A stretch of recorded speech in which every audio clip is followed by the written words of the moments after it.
गरेको नमस्कार पनि नफर्काउने ठाउँमा तपाईँ हामी पुग्न सक्छौं। होशियार त्यो होइन, त्यस्तो नेतृत्व जनताले खोजेका होइनन्। आज तपाईहरुले खुशियाली मनाउनु भएको छ। तपाईहरुको निधारको अबिर पनि कतिको त नुहाउँदा नुहाउँदा पनि गएको छैन, कतिपय अझै पनि अबिरमाला लगाइरहनु भएको छ। हो, त्यस्तै सेलिब्रेसन नेपाली जनताले अबको 5 वर्ष प्रत्येक दिन गर्न सक्ने गरी काम गर्नुपर्छ। तपाईको परिवार कति खुसी हुनु भएको छ नि, माननीय हुनुभयो भनेर। परिवार आफन्त देश विदेशमा ओहो कत्रो सेलिब्रेसन चल्यो होला, केक काट्नु भयो होला, दियो बाल्नु भयो होला, रातभर रमाइलो गर्नुभयो होला, खानपिन कति रमाइलो गर्नुभयो होला नि। हो, त्यस्तै उत्सव जनताले 5 वर्ष मनाउनु पर्छ। तपाईलाई चुनेकोमा, मलाई चुनेकोमा त्यो हाम्रो चुनौती हो। यो 5 वर्षलाई सामान्य अन्य चुनावहरुमा चुनिएको जस्तो सोच्नु भयो भने त्यसले अप्ठ्यारो परिस्थिति सृजना गर्छ। आदरणीय साथीहरु, मलाई थाहा छ राजनीति यसै गरी चल्छ भनेर कहीं कतै मानिसहरु त्यही ढंगले दौडधुप पनि मैले गरेको कहीं कतै देखिरहेको छु। राजनीति त्यसै गरी चल्नेवाला छैन। नथिङ, कुनै पनि चीज हिजो जस्तो चल्नेवाला छैन। काँचुली फेर्ने हो, सरलक्कै काँचुली फेर्ने हो। सरलक्कै काँचुली फेर्नका लागि भनेर नेपाली जनताले हामीलाई त्यो अभिमत दिएका हुन्। हामी कानून बनाउन आएका हौं। कानून बनाउने प्रमुख जिम्मेवारी तपाईहरुको काँधमा नेपाली जनताले दिएका हुन्। उनलाई थाहा छैन त्यो कानून फेरेर उनको घरको बाटो बन्छ, उनको धारामा पानी आउँछ, बिजुली आउँछ, इन्टरनेट चल्छ, उनलाई थाहा छैन। तर तपाईलाई थाहा हुनुपर्छ कुन धाराले कहाँ अड्काएको छ मान्छेको घरमा धारा आउनु, तपाईलाई थाहा हुनुपर्छ। अध्ययन गर्नुपर्ने हुन्छ। त्यसकारण यसपटक यो शक्तिको दौडधुप यताउता यसलाई भनेर हुन्छ कि उल्ला भनेर हुन्छ कि यसो भेटेर गएर फोटो खिचेर हुन्छ कि यो पसल बन्द गर्नु होला साथीहरु। म आज अलिकति कितो कुरा गरिरहेको छु तपाईहरुलाई। एज अ ल मेकर, कानून निर्माताका रूपमा तपाईहरुको जिम्मेवारी, हाम्रो जिम्मेवारी अत्यन्त गहन छ। कयौं पछिल्लो परिवर्तन संविधान कार्यान्वयन हुनका लागि समेत कानूनहरु बन्न सकेका छैनन्। संविधान निर्माण भएको यति लामो समय हुँदा समेत विभिन्न बाधा अर्चनहरु भए। तर नेपाली जनताले अब हामीलाई कुनै बहाना बनाउन नपाउने गरी दिल खोलेर स्पष्ट र लगभग 2/3 बहुमत दिएका छन्। अब के को बाधा, अब केले अड्काउँछ हामीलाई? अब अड्काउने भनेको तपाई हाम्रो नियतले मात्रै हो। र अर्को कुरा, धेरै लामो अनुभव त मेरो राजनीतिमा रहेन। जति समय राजनीतिमा रहे सबैभरि विभिन्न किसिमका प्रहारहरूको सामना गर्न पर्यो। यो पार्टी जन्मेदेखि यसमाथि प्रहार भयो। पार्टीको नाममा मुद्दा चल्यो। यो पार्टीलाई जन्मैदेखि कुल्चने कोसिस भयो, बचाउँदै लिएर आउन सक्यौं। यो पार्टीको चुनाव चिन्हमा मुद्दा चल्यो। यो पार्टीको चुनाव चिन्ह नै भत्काइदिने गरी प्रहारहरू भए स्थापित राजनीतिक दलहरूबाट, विभिन्न स्वार्थ समूहबाट, विभिन्न शक्ति समूहबाट जोगाएर ल्यायौं। हामीले घण्टी बचायौं, किनकि नेपाली जनताको लागि घण्टी बचाउनु पर्थ्यो, घण्टी बजाउनु पर्थ्यो। सजिलो थिएन। यो देशका सम्पूर्ण शक्तिहरू एक ठाउँमा उभिँदा पनि हामीले खुट्टा कमाएनौं, हामी डराएनौं, हामी हल्लिएनौं, किनकि हामीलाई नागरिकको चेतनामाथि विश्वास थियो। एकपटक चुनाव त आओस् न अनि हामी देखाइदिन्छौं भनेर हामीले 84 कोरेका थियौं। नागरिकले सबै हेरेका हुन्छन्, हरेक गतिविधि जनताले हेरेका हुन्छन्। जनताको चेतनालाई कसैले चुनौती दिन्छन्, जनता नै खराब भयो कि भनेर चुनौती दिन्छन्। होइन, यदि त्यस्तो हुन्थ्यो भने अघिल्लो चुनावमा हामीलाई 20-21 सिट होइन, एकैपटक 2/3 दिन सक्थे जनताले। तर अघिल्लो चुनावमा जनताले के भने यी नयाँहरूलाई एकपटक हेरौं ताकि यिनीहरू नमात्ने हुन्, त्यति मात्र सिट दिउँ र पुरानाहरूलाई सच्चिने अवसर दिने गरी यिनीहरूलाई पनि निमेटान नपारौं भनेर नागरिकले विवेकपूर्ण ढंगले मतदान गरे। तर नागरिकको त्यो विवेकलाई 2/3 पाएको सरकारले चुनौती दियो। शक्ति प्राप्त गरिसकेपछि आँखामा जुन पट्टी आउँछ, अब त्यो पट्टी हामीले खोल्न सक्नुपर्छ। नत्र पुराना राजनीतिक दललाई नेपाली जनताले 34, 35, 36 वर्षमा कुरे, तपाई हामीलाई 36 महिना 36 दिन पनि कुर्नेवाला छैनन्। यो कुरा निर्धक्क हुनु होला, किनकि जनता अब्बल चेतनामा आएको छ। अब कानून निर्माताका रूपमा अब तपाईहरुको दौड स्वार्थ समूहहरूको घर घरमा होइन। गुट बनाएर कांग्रेस एमालेलाई जितिदैन साथी हो, कुनै गुट बनाउनु पर्दैन। घण्टीका मुनि सबै अटाउन सक्छौं, घण्टीसँग त्यति धेरै ताकत छ, कहीँ गुट बनाउनु पर्दैन। र आफ्नो पोजिसन के हुन्छ, म कहाँ हुन्छु, मलाई के हुन्छ, पार्टीमा मेरो हैसियत के हुन्छ, संसदमा मेरो हैसियत के हुन्छ, सरकारमा मेरो हैसियत के हुन्छ, यो म केन्द्रित राजनीतिबाट बाहिर उठ्न सकिएन र देश केन्द्रित राजनीति गर्न सकिएन भने हाम्रो हविगत पुराना राजनीतिक दलका नेताहरू भन्दा पनि बत्तर हविगत हुन्छ। यो कुरा म तपाईलाई डे 1 मा बताउन गइरहेको छु। त्यसकारणले आफूलाई सेन्टरमा राख्ने होइन। राजनीति आजसम्म त्यस्तै भयो, सहमति त गर्ने, राष्ट्रिय सहमति गरे जस्तो भन्दै, राजनीतिक सहमति गरेको छ भन्दै विभिन्न सहमतिहरूमा नेताहरूले आफ्नो ठाउँ सुरक्षित राखे, पार्टीहरूले आफ्नो ठाउँ सुरक्षित राखे। तर देशलाई सुरक्षित राख्ने हो कि होइन, देशलाई केन्द्रमा राखियो कि राखिएन, त्यो महत्त्वपूर्ण कुरा हो। यतिखेर देश केन्द्रमा छ। देशले देखेको सपना हामीले पूरा गर्ने हो। तपाईको र मेरो मन्त्री प्रधानमन्त्री बन्ने सपनाको भारी यो देशले, यो समाजले बोक्दैन। मेरो सपनाको भारी बोक्नको लागि यो समाज बाध्य छैन, तर यो समाजको सपनाको भारी तपाईँ हामीले बोक्ने हो। त्यसका लागि तपाईँ हामीलाई मत दिएर पठाएका हुन्। सामान्य कुरा होइन। यहाँ शहीदकी आमा छिन्, ध्यान दिनु होला। कुनै पनि बिचौलियासँग साँठगाँठ गर्नुभन्दा, एक कप चिया खानुभन्दा अगाडि, उसको एक घुटको पानी खानुभन्दा अगाडि शहीदकी आमालाई सम्झिनु होला। आफ्नो छोरो चढाएर संसद छिरेकी छन् शहीदकी आमा। सामान्य कुरा होइन। देशमा बिचौलियागिरी बिगबिगी छ। मैले छोटो समयको राजनीतिमा जुन देखेँ त्यो अनुभव तपाईलाई सुनाउँदैछु। तपाईहरुलाई विचलित बनाउन, तपाईलाई प्रभावित बनाउनको निमित्त मानिसहरू दौडन्छन्। देशको परिस्थिति यस्तो छ कि सरकार बनेको बेलुकाबाट एउटा समूह सरकार ढाल्न सक्रिय रहन्छ। बनेको दिनबाट प्रत्येक पटक हामीले अभूतपूर्व जनमत प्राप्त गरेका छौं। त्यो अभूतपूर्व जनमत प्राप्त गरेसँगै अब यिनीहरू बीच फाटो ल्याउन सकिन्छ कि भनेर ठाउँ ठाउँबाट प्रयास भएको तपाईहरु हेर्नुहुन्छ होला नि। समाचार भित्रका नियतहरू पनि हेर्न सकिन्छ नि कहिलेकाहीँ त। त्यस्ता ठाउँबाट हामी बच्नुपर्छ। हामीलाई फुटाउने, हामीलाई गिराउने, हामीलाई गरद गराउनेहरूको बिगबिगी छ। हामी विरुद्ध पनि त धेरै मत आएको छ नि, लाखौं भोट छ नि जसले हामीलाई भोट दिएनन्। अन्य विभिन्न नेताहरू छन्। प्रतिपक्षीको कमी रहँदैन, विरोधीहरूको कमी रहँदैन। फरक यति हो कि हामी कति बलियो छौं। आफू बलियो हुनुपर्छ, अरूलाई दोष लगाएर अर्काले फुटायो, अर्काले शक्ति गर्यो, विदेशीको चाल, उसको चाल, यसको चाल, यस्ता शब्दहरूलाई अब हामीले मेटाउनु पर्छ। यो कसैको चाल होइन। हामी मिल्न सकेनौं भने, हामी स्वार्थको बन्दी बन्यौं भने मात्रै समस्या पर्ने हो। विभिन्न राजनीतिक पृष्ठभूमिबाट रासोपा आउनुभएका साथीहरूलाई मेरो स्वागत छ। तपाईहरुले कहीँ कतै हेजिटेसन भन्छ नि, कहीँ कतै तपाईले लघुतावास राख्नै पर्दैन। मलाई पुरानो पार्टी भन्छन् कि अथवा पुरानो पार्टीहरूलाई गाली गर्दा मैले अनुहार रातो पार्नु पर्छ कि केही पनि भन्न पर्दैन। हृदय ठूलो पारेर हामीले तपाईहरुलाई स्वागत गरेका छौं। खाली यति हो कि पुरानो प्रवृत्तिबाट तपाई टकटकिएर आउनुपर्ने हुन्छ। किनकि देश त्यस्तो अवस्था गरी नचलोस् भनेर कलिला भाइ बहिनीहरूले रगत बगाएका हुन्। हामीमाथि ऐतिहासिक जिम्मेवारी छ। यो 5 वर्ष नियमित रूपमा आएको चुनाव होइन, यो त शहीदहरूले रगत बगाएर आएको चुनाव हो। यहाँ जथाभावी अभिव्यक्ति दिने, यसलाई मनोरञ्जनको विषय बनाउने र हल्का खुलफुलका रूपमा प्रस्तुत हुने छुट कसैलाई पनि छैन, मलाई पनि छैन। हामी देखिरहेका छौं। तपाई हाम्रा गतिविधिहरू नागरिकले हेरिरहेका छन्। भोट दिएका जनताको शिर झुक्ने काम कसैको कुनै अभिव्यक्तिबाट, कुनै क्रियाकलापबाट हुनु हुँदैन। प्रत्येक भोटको इज्जत हुनुपर्छ। हो, सञ्चार माध्यममा बोल्न रमाइलो लाग्छ, आफ्नो बारेमा समाचार आउँदा रमाइलो लाग्छ, आफ्नो बारेमा वाहवाही हुँदा रमाइलो लाग्छ। सञ्चारकर्मी साथीहरू पनि यही समाजका साथीहरू हुन्, उनीहरू मित्र हुन्। उनीहरूले कहिलेकाहीँ आफ्नो पक्षमा राम्रा कुरा लेखिदिँदाखेरि तपाईले दिने अभिव्यक्तिले वैदेशिक सम्बन्धमा के प्रभाव पारेको छ त्यो कुरा याद नगरिकन तपाईहरुले जस्ता किसिमका हल्का फुल्का अभिव्यक्ति दिनुभयो भने देशलाई दीर्घकालीन रूपमा असर गर्न सक्छ।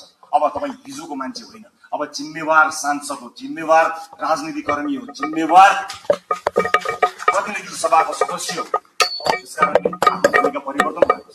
होइन जो कोहीलाई अझै पनि म अभियन्तै हुँ भन्ने लाग्छ, अझै पनि पुरानो पेसाकर्मी हुँ जस्तो लाग्छ, जो कोहीलाई म हिजोकै जस्तै भनौँ न, यदि जिम्मेवार नभए पनि सार्वजनिक अभिव्यक्ति जस्तो दिन्छु त्यस्तै दिन्छु जस्तो लाग्छ भने you are more than welcome to live this. तपाईहरु सांसदको भूमिकाबाट बाहिर जान सक्नुहुन्छ, केही पनि फरक पर्दैन। तर होइन, अब म जिम्मेवार हुँ, अब मेरो भूमिका फेरिएको छ। देशका कानूनहरू मैले फेर्नु पर्नेछ, कानूनहरूमा संशोधन ल्याउनु पर्नेछ, नयाँ कानूनहरू ल्याउनु पर्नेछ। मलाई मत दिएका जनताको घर घरमा खुसियाली आउनु पर्नेछ र मलाई मत दिएका जनताको सुनो बोल्नु पर्नेछ। मलाई मत दिएका जनतालाई प्रभाव पर्नु पर्नेछ। उनीहरूले मैले जस्तै अस्पतालमा उपचार गर्न जाँदा बेड पाउनुपर्छ, कसैको सोर्स बिना भन्ने कुराको महसुस तपाईहरुले म तपाईहरुलाई अनुरोध गर्न चाहन्छु। सक्नुहुन्छ भने सकेसम्म आफूलाई सरकारी अस्पतालमा उपचार गराउनुहोस्। सक्नु भएन, इमर्जेन्सीको बेलामा मैले भनेको छैन, सक्नुहुन्छ सरकारी अस्पतालमा आफूलाई उपचार गराउनुहोस्। सरकारी सेवालाई चुस्त बनाउने हो। जनताका छोराछोरीहरूलाई जुन अप्ठ्यारो पर्छ तपाईले मात्र सुविधा प्राप्त गर्नु कि जायज होइन। सक्नुहुन्छ भने म बाध्यताकारी तपाईलाई भन्दिनँ, महसुस गर्न सक्नुपर्छ। र अर्को महत्त्वपूर्ण कुरा म यहाँलाई बताउँछु। रासोपा स्थापना भएको 3.5-4 वर्ष पनि भएको छैन। यसबीचमा हामी विभिन्न पृष्ठभूमिका साथीहरू जोडिएका छौँ। राष्ट्रवादभित्र देशको अनुहार छ। अहिले जोडिएका साथीहरू यो देशको अनुहार, यही समाजबाट हामीले प्राप्त गरेका अनुहारहरू हो। हामीभित्र कसैको विवाद पनि होला, कसैको उच्च छवि पनि होला, कसैको सामान्य किसिमको सार्वजनिक जीवन होला, कसैको उच्च किसिमको सार्वजनिक जीवन होला। जे जस्तो भए तापनि एउटा कुरा आज मैले साथीहरूलाई राखेर स्पष्ट के बताउनु पर्छ भने सरकार 2 तिहाईको छ, संख्या घट्ला अथवा सरकार बहुमतमा रहन्छ, संख्या घट्ला, अल्पमतमा पर्ला भन्ने कुराको परवाह नगरिकन राष्ट्रपाले जन्मदेखि आफ्नो विधानमा स्थापित गरेको राइट टु रिकलको व्यवस्थालाई यसपटक कडाइका साथ लागू गर्नेछ।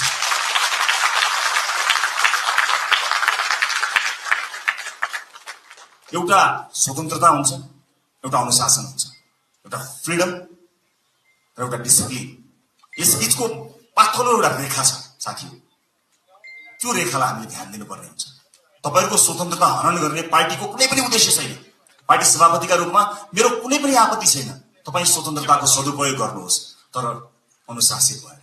अनुशासनका लागि पार्टीले आफूलाई स्थापित गराउँछ। पार्टीले अनुशासनका विषयमा तपाईहरुलाई कडाइका साथ पालना गराउनेछ। किनभने परिवार ठूलो भएको छ, अनुशासित हुन सकेनौं भने त्यसले अर्कै किसिमको एउटा अराजकता सृजना गर्छ। अराजकतालाई हामी कदापि स्वीकार गर्न सक्दैनौं। यसै पनि विभिन्न किसिमका अराजकताबाट समाज आक्रान्त भएको यो अवस्थामा हामीले अत्यन्त अनुशासित हुनुपर्नेछ। म अघि पछि भन्दा आज अलिकति फरक चुनिएको छु होला, तपाईले त्यो महसुस गर्नुभएको छ होला। अलिअलि कडाइका कुराहरू गर्यो, अलिअलि कारबाहीका कुराहरू गर्यो, यसले राइट टु रिकलको कुराकानी गर्यो, अलिक खबरदारी गरे जस्तो गर्यो भन्ने कुरा तपाईलाई लागेको होला। लाग्नुपर्छ तपाईलाई, किनकि जुन आशा र अपेक्षाका साथ नेपाली जनताले भोट खन्याएर दिएका छन् नि, त्यो ठूलो जिम्मेवारीको महसुस तपाईलाई प्रत्येक दिन हुनुपर्छ साथी हो। प्रत्येक दिन हुनुपर्छ। यो देश अहिले पनि बनेन भने कहिले पनि बन्दैन भनेर साथीहरूले भनेका छन्, हर ठाउँमा भनेका छन्। तपाई भोट माग्न जाँदाखेरि आमा बाहरूले रुँदै के भनेका छन् तपाईलाई थाहा छ? बाबु यो देश बचाऊ भनेका छन्। सुन्दाखेरि यो देश बचाऊ कति सामान्य कुरा हो नि, कति गहन कुरो छ, कति गहिरो कुरो छ, कति ठूलो कुरो छ भन्नुहोस् त।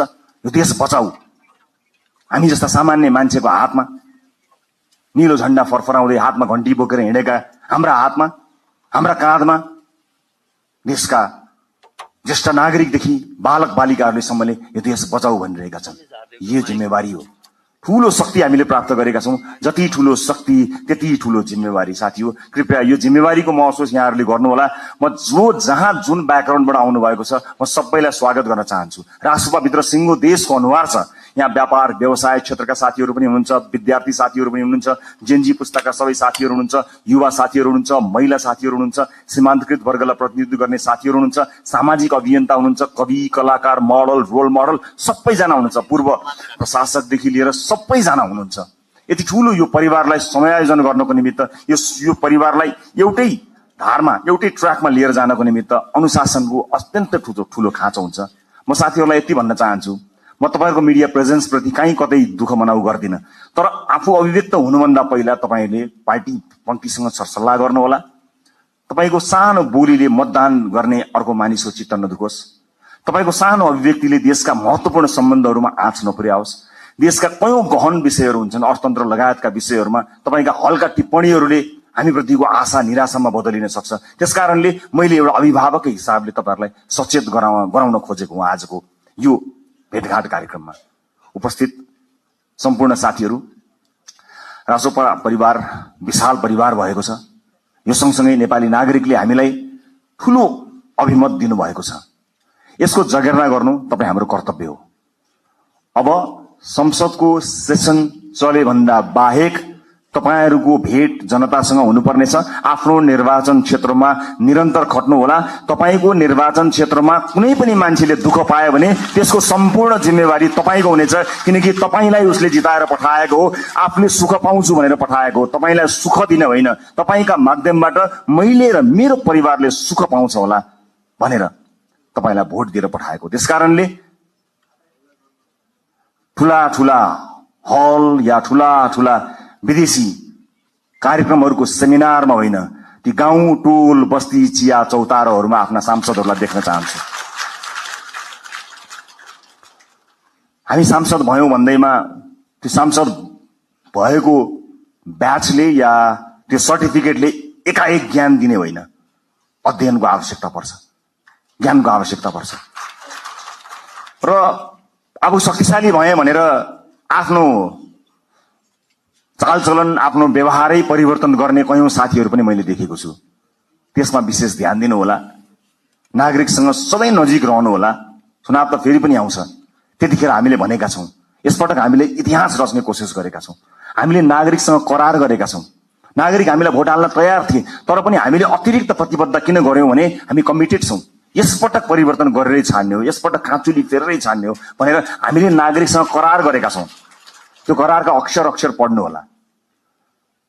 र तपाईहरु मध्ये कोही, यही भएकै हलहरु मध्ये नै कोही न कोही मन्त्रालय सम्हाल्ने साथीहरु हुनुहुन्छ, तर कृपया मन्त्री बनाइदिनुस् भनेर या मिडिया ट्रायलमा म फलानु मन्त्री भनेर त्यस्तो चीजलाई बन्द गरिदिनु होला। किनभने अहिलेसम्म केही पनि थाहा छैन। पार्टीले क्याबिनेटमा कसलाई पठाउँछ भन्ने कुराको निर्णय आज यतिखेर तपाईसँग उभिनासम्म हामीले गरेका छैनौं। पार्टीले सही निर्णय गर्छ, कसैलाई तपाईले भन्नु पर्दैन, हामीलाई थाहा छ, तपाईहरुको विज्ञता थाहा छ, तपाईहरुको क्षमता थाहा छ। कयौं साथीहरु देखिएको देखिए गर्नुहुन्छ, कयौं साथीहरु छेकिएको छेकिए गर्नुहुन्छ। पार्टीले छेकिएका साथीलाई पनि हेरिरहेको छ।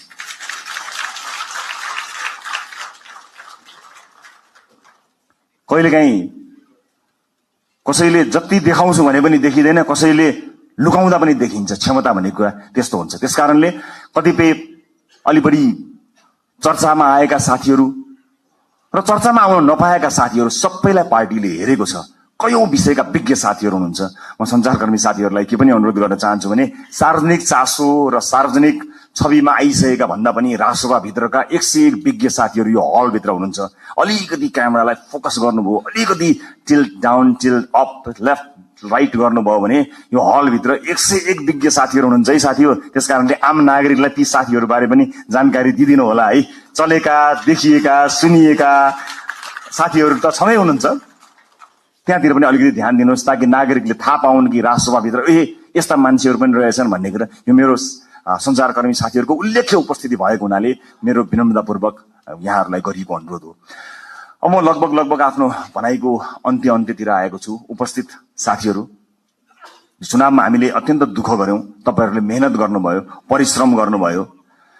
केही नयाँ साथीहरु, केही पुराना साथीहरु पनि चुनिएर आउनु भएको छ। अधिकांश धेरै सांसदका रूपमा नयाँ साथीहरु आउनु भएको छ। स्वाभाविक रूपमा के होला, कसो होला, कस्तो होला भन्ने कुरा तपाईलाई लागेकै हुनुपर्दछ। चुनावका बेलामा जुन मेहनत तपाईले गर्नुभयो त्यो खटाइका हिसाबले त्यो मेहनत सायद नपर्ला, तर सोचाइका हिसाबले, पढाइका हिसाबले, अध्ययनका हिसाबले, रिसर्चका हिसाबले त्योभन्दा कम मेहनत गरेर चाहिँ परिवर्तन आउन सक्दैन। त्यसकारणले तपाईहरुको काँधमा अत्यन्तै ठूलो जिम्मेवारी आइपरेको छ। यसको महसुस गर्नु होला। र म फेरि पनि दोहोर्याएर भन्न चाहन्छु, संसारको कुनै पनि देशले बिरलै पाउने यो अवसर तपाई हामीले प्राप्त गरेका छौं। आफ्नो देशको इतिहास आफ्नै हातले लेख्ने यो अवसर हामीले प्राप्त गरेका छौं। भोट माग्दा हामीले आम जनतालाई के भनेका थियौं भने यसपटक तपाईले आफ्नो भाग्य आफ्नै हातले लेख्ने हो, इतिहास रच्ने हो 21 गते भनेर हामी सबैले भनेका हौं। विभिन्न ठाउँमा विभिन्न साथीहरुसँग भेटघाट गर्दा म आफै पनि पुगेको र तपाईहरुको हात समातेर भनेको म सम्झन्छु। हामीले भनेका थियौं यसपटक आफ्नो हातले आफै इतिहास लेख्ने हो।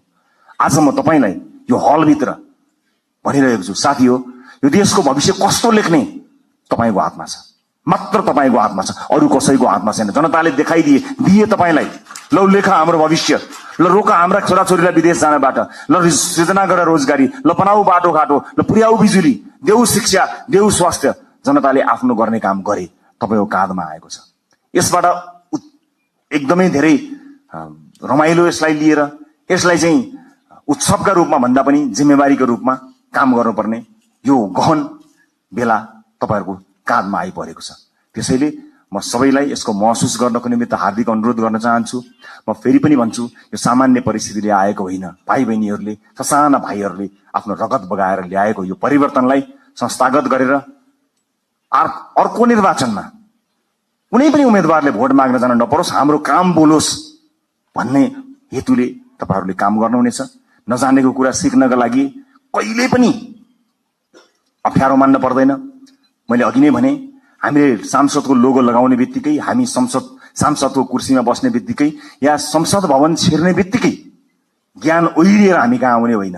फेरि पनि मेहनत गर्नुपर्छ, फेरि पनि परिश्रम गर्नुपर्ने हुन्छ। कहाँ कहाँ समस्या परेका छन् त्यसबारे ध्यान दिनुपर्ने हुन्छ। मलाई आशा छ यति प्रबुद्ध, यति क्षमतावान, यति युवा, यति समावेशी, यति धेरै साथीहरू एक ठाउँमा उभिँदा पनि यो देश बन्दैन भने, यति साथीहरू मिलेर पनि बनाउन सकिएन भने कसले बनाउन सक्ला? सक्छौं, हामी गर्छौं, हामी सक्छौं र हामी गर्छौं। अन्त्यमा यो देशको सबैभन्दा ठूलो समस्या मैले देखेको सामाजिक न्याय हो। सामाजिक न्यायका लागि लड्नुपर्ने हुन्छ। आम मानिसको आँखाले देख्ने विकास भनेको भौतिक पूर्वाधारको विकास हुन सक्दछ। ठूला ठूला बिल्डिङ, चिल्ला सडकहरू विकासका सूचक हुन सक्दछन्। मलाई सोध्नुहुन्छ भने मेरा लागि विकासको सूचक भनेको सामाजिक न्याय हो, सोसियल जस्टिस। जुन समाजमा न्याय छैन, जुन समाजमा विभेद छ, त्यो समाज मान्छे बस्ने समाज होइन। मान्छे बस्ने समाजका लागि हामीले मान्छे बस्ने समाज जस्तो बनाउनु पर्ने हुन्छ। सामाजिक न्यायका लागि अब तपाईँ हामीले पैरवी गर्नुपर्ने हुन्छ। राष्ट्रपाले चाहेर पनि कयौं साथीहरूलाई जोड्न सकेन। हामी समावेशी हुन चाहन्थ्यौं। हुन त तुलनात्मक रूपमा राष्ट्रपाले अन्य राजनीतिक दल भन्दा धेरै महिला साथीहरूलाई उठायो, तर यो पर्याप्त होइन। म दुःखका साथ क्षमा याचना गर्दै भन्छु, हाम्रो पार्टीभित्र राई लिम्बू समुदायको प्रतिनिधित्व यो पालि प्रतिनिधित्व सभामा हुन सकेन। सभापतिका हिसाबले म क्षमा माग्न चाहन्छु र म विश्वासका साथ भन्न चाहन्छु आगामी दिनमा समावेशिताको यो महत्वपूर्ण कड़ीलाई प्राथमिकताका साथ अगाडि राखेर अगाडि बढ्नेछौं। म विश्वास दिलाउन चाहन्छु। यही हलबाट तपाईहरु भोलि मन्त्रीका रूपमा आसीन रहनुहोला। म तपाईलाई स्पष्ट पार्न चाहन्छु, तपाईले शक्ति आर्जन गरेर भोलि बजेटमा आफ्नो क्षेत्रमा बजेट सोरेर लानुभयो, कर्णालीलाई रुवाउनु भयो, मधेसलाई रुवाउनु भयो, सुदूरपश्चिमलाई रुवाउनु भयो भने त्यो विकास होइन। सिङ्गो देश विकास हुँदा चितवन अविकसित हुँदैन, मलाई थाहा छ। त्यसकारणले हाम्रो ध्यान सिङ्गो देशको विकासमा जाने हो, क्षेत्रगत कुरामा होइन। यद्यपि कतिपय क्षेत्रहरू अत्यन्त संवेदनशील हुन्छन्, कतिपय चीजहरू महत्त्वपूर्ण हुन्छन्। जिल्लामा कतिवटा पुल बने, मैले कतिवटा पुल लिएर गएँ, मैले कति किलोमिटर बाटो आफ्नो क्षेत्रमा पिच गरेँ भन्ने कुराले तपाईलाई कीर्तिमानी बनाउँदैन। मैले अघि भने जस्तै कर्णालीमा बाटो पुग्यो कि पुगेन, कर्णालीमा अस्पताल बन्यो कि बनेन, कर्णालीमा सुत्केरी आमाले बाटोमा मृत्युवरण गर्न पर्यो कि परेन, मधेसमा भित्री मधेसमा शिक्षाको उज्यालो पुग्यो कि पुगेन, स्वच्छ खानेपानी पुग्यो कि पुगेन, बालबालिकाहरूले पोषण पाए कि पाएनन्। विकासको सूचक यो हो। तपाईँ हामीले सोचेको विकास यही हुनुपर्नेछ। अर्को पटक मैले चुनावमा बाटो लगिन भने, मैले अर्को पटक चुनाव जित्दिन भनेर तपाईँ आजदेखि लाग्नु भयो भने मैले फेरि पनि राइट टु रिकलको व्यवस्थाको बारेमा सम्झना गराउनु पर्ने हुनेछ। साथीहो, एउटा चुनावबाट अर्को चुनावका लागि होइन, एउटा पुस्ताबाट अर्को पुस्ताका लागि लडेका हौ हामी। अर्को चुनाव जितौं नजितौं त्यो सरकारको विषय भएन, तर अर्को पुस्ताले हार्नु हुँदैन साथीहो। धेरै पुस्ताले हारिसकेपछि हामी एउटा आशा अपेक्षाको दियो बाल्न सफल भएका छौं। यसलाई निभ्न नदिनु होला। सभापतिका रूपमा म तपाईहरुसँग सँगै छु। म लोकतान्त्रिक पद्धतिलाई विश्वास गर्छु। वर्तमान व्यवस्था, वर्तमान संविधानप्रति प्रतिबद्ध छु। शासकीय स्वरूपमा सामर्थ्य पुग्दा केही न केही सुधार चाहिएको छ भन्ने कुराको हामीलाई हेक्का छ, तर वर्तमान व्यवस्था, वर्तमान परिवर्तन, वर्तमान संविधानप्रति हाम्रो प्रतिबद्धता डगमगाएको छैन, डगमगाउनेवाला पनि छैन र यहाँहरूले पनि त्यसलाई डगमगाउन दिनुहुने छैन भन्ने मैले विश्वास लिएको छु। इतिहास रचनामा एउटा मान्छे, एउटा नेताको हात हुँदैन, एउटा पार्टीको हात हुँदैन। इतिहासको कालखण्डदेखि यहाँसम्म विभिन्न पुराना राजनीतिक दल र नेताहरूले त्याग र तपस्या गरेर आज हामीलाई यो दिन ल्याउनु भएको छ। उहाँहरूका कयौं व्यतिथिहरूप्रति हाम्रो प्रश्न हो, तर इतिहासले उहाँहरूले दिनुभएको योगदानलाई नजरअन्दाज गर्ने, त्यसलाई अपमानित गर्ने हक हामी कसैलाई पनि छैन। म ससम्मान इतिहासमा उहाँहरूले दिनुभएको योगदानका लागि उहाँहरू सबैलाई स्मरण गर्न चाहन्छु। पुराना राजनीतिक दल, पुराना सम्पूर्ण नेतागणहरूलाई म यही मञ्चबाट धन्यवाद दिन चाहन्छु र म यति भन्न चाहन्छु, इतिहास तपाईले लेख्नुभयो, भविष्य हामी बनाउँछौं।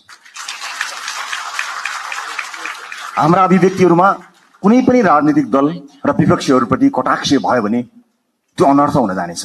आज विजयको उन्मादमा हाम्रा समर्थक साथीहरूले विजयी भएका कारण, अत्यधिक मत आएका कारण विपक्षीहरूप्रति विभिन्न माध्यमहरूमा, संचार माध्यम लगायत सार्वजनिक माध्यमहरूमा जुन ढंगले अभिव्यक्ति दिइरहनु भएको कता कता देखिएको छ, त्यो कदापि स्वीकार्य छैन।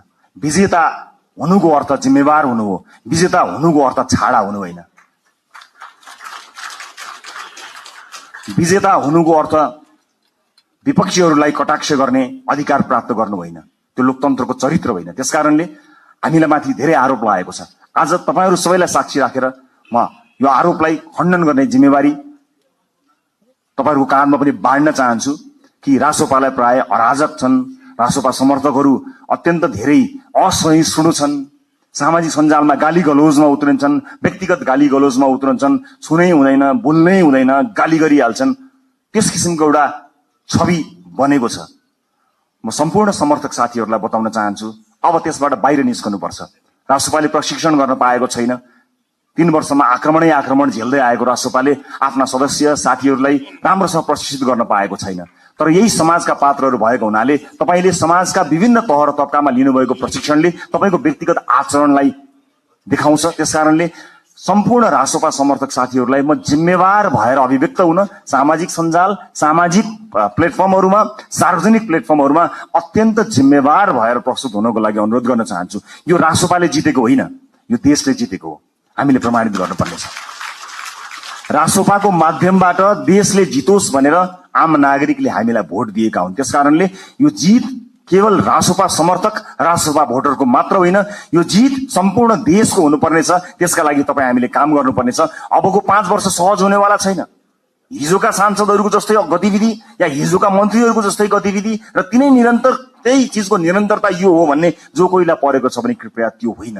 अति संवेदनशील समयमा अत्यन्त धेरै मेहनत गर्नुपर्ने समयमा हामी उभिएको हुनाले फेरि पनि तपाईहरूलाई मेहनतका साथ अगाडि बढ्नको लागि म हार्दिक अनुरोध गर्न चाहन्छु। अन्त्यमा निर्वाचन जित्नका लागि पार्टीका विभिन्न तह र तबकामा रहेर काम गर्नुहुने सम्पूर्ण साथीहरूलाई म धन्यवाद दिन चाहन्छु।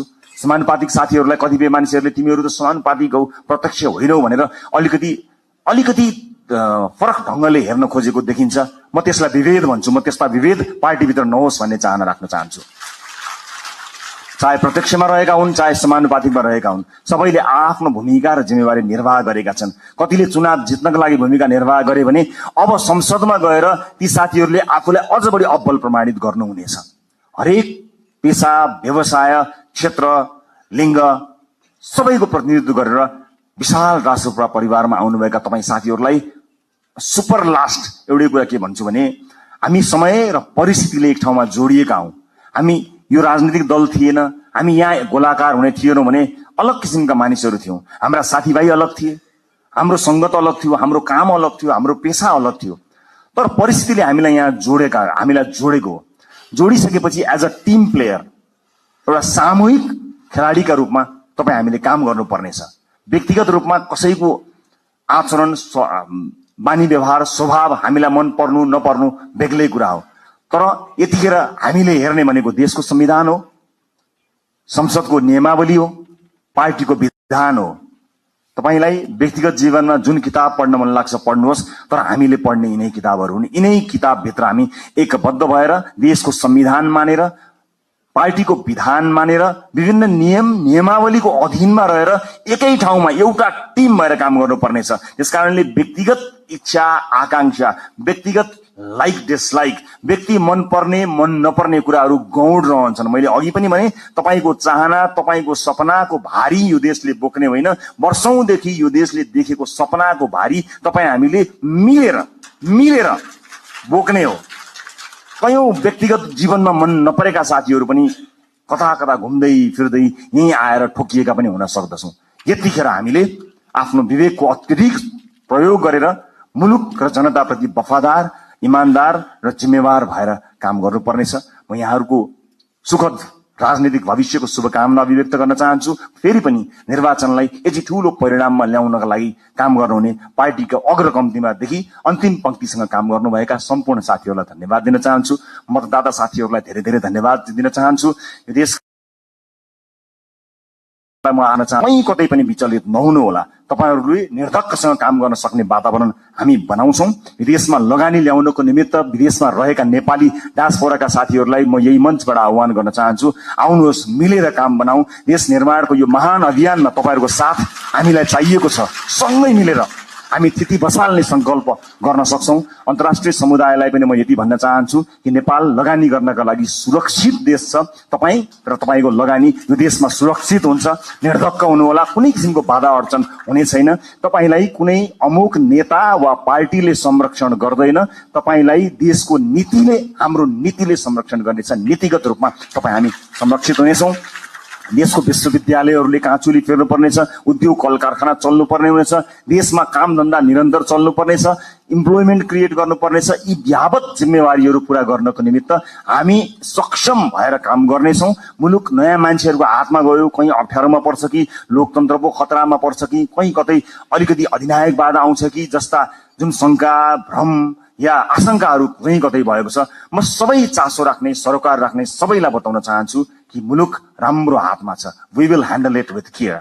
हामी यसलाई एकदमै केयरफुल्ली, यो जनताले दिएको मतलाई अत्यन्त प्रेमका साथ, अत्यन्त सौहार्दका साथ, करुणाका साथ र अत्यन्त चनाखो भएर हामी काम गर्नेछौं। सुशासनमा नयाँ मानक स्थापना हुनेछ र मुलुकलाई आर्थिक समृद्धिको बाटोमा हामी निरन्तर लिएर जानको निमित्त अहोरात्र काम गर्नेछौं। हस्, फेरि पनि यहाँहरूलाई यो उपस्थितिका लागि, यो विजयका लागि र यो प्रतिबद्धताका लागि धेरै धेरै धन्यवाद दिन चाहन्छु। तपाईँ हामी सबैको जय होस्। जय देश, जय घण्टी।